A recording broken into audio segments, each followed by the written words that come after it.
I am Jeff Wind, and this Pecha Kucha is for my Design Tools course at Full Sail University.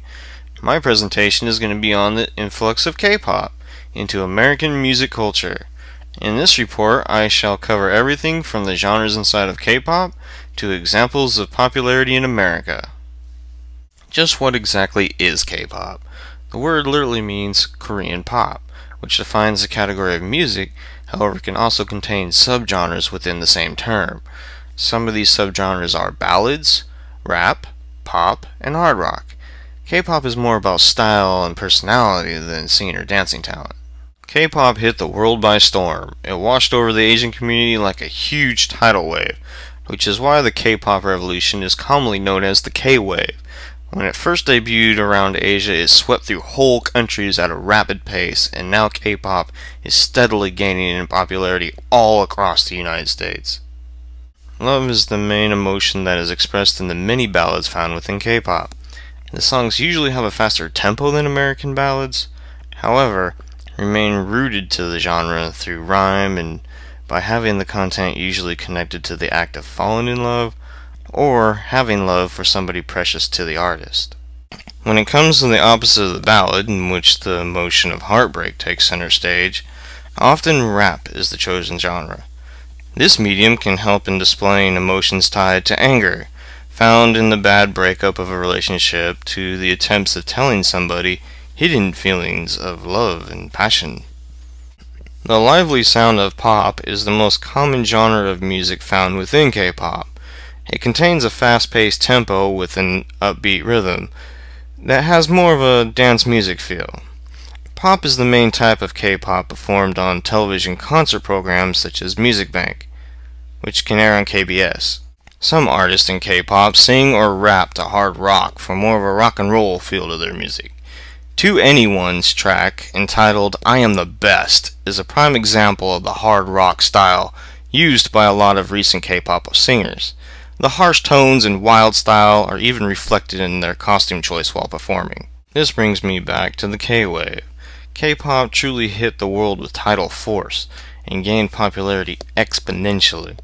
Fans started wanting to emulate their favorite artist in both song and dance during concerts.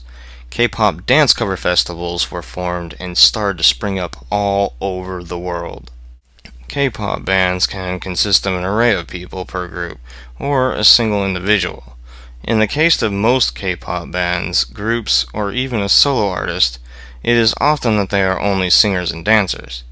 There are not many performers in K-pop that play an instrument as part of their performance.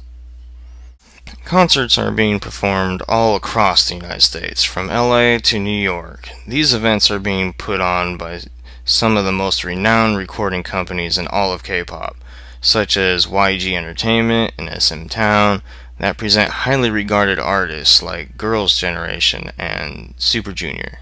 Like most fans of music, the followers of K-pop wanted to emulate their favorite artists on stage, and K-pop dance cover festivals started to spring up all across the nation. These competitions have been held in Chicago, San Francisco, New York, with prizes involving either a trip to South Korea, cash, or both. Solo artists such as G-Dragon on the left, or IU on the right, have gained immense popularity in America over the last few years. Whether they came from an already established group or debuted solo, many artists are recording singles and even entire albums as individuals. Multi-member K-pop groups, such as SHINee on the left or To Anyone on the right, are becoming popular in America due to their cohesive style and harmony. Many groups are rising in popularity in the United States, from the 4 to 5 member bands to groups with as many as 9 performers. This once again brings me back to the K-wave.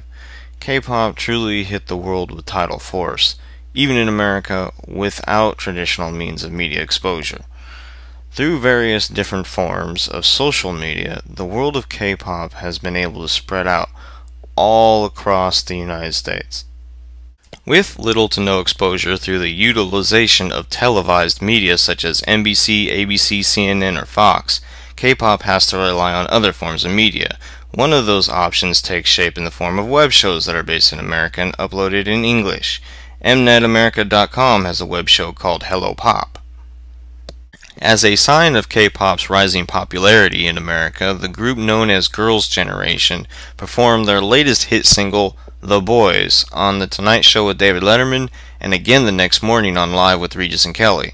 With this kind of mainstream media exposure, it can only serve to increase the momentum of the K-wave.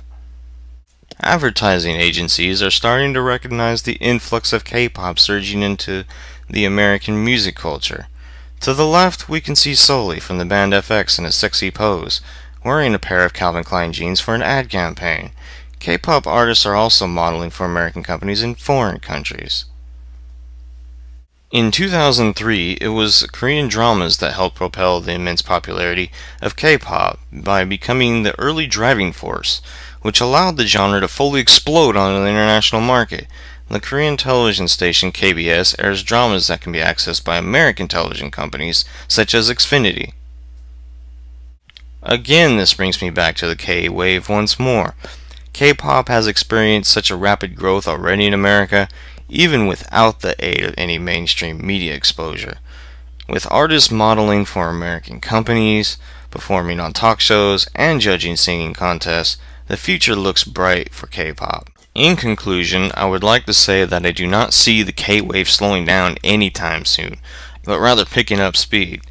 Now that K-pop is starting to branch out into televised exposure, its fan base can only grow going forward. This has been my Pecha on the influx of K-pop into American music culture.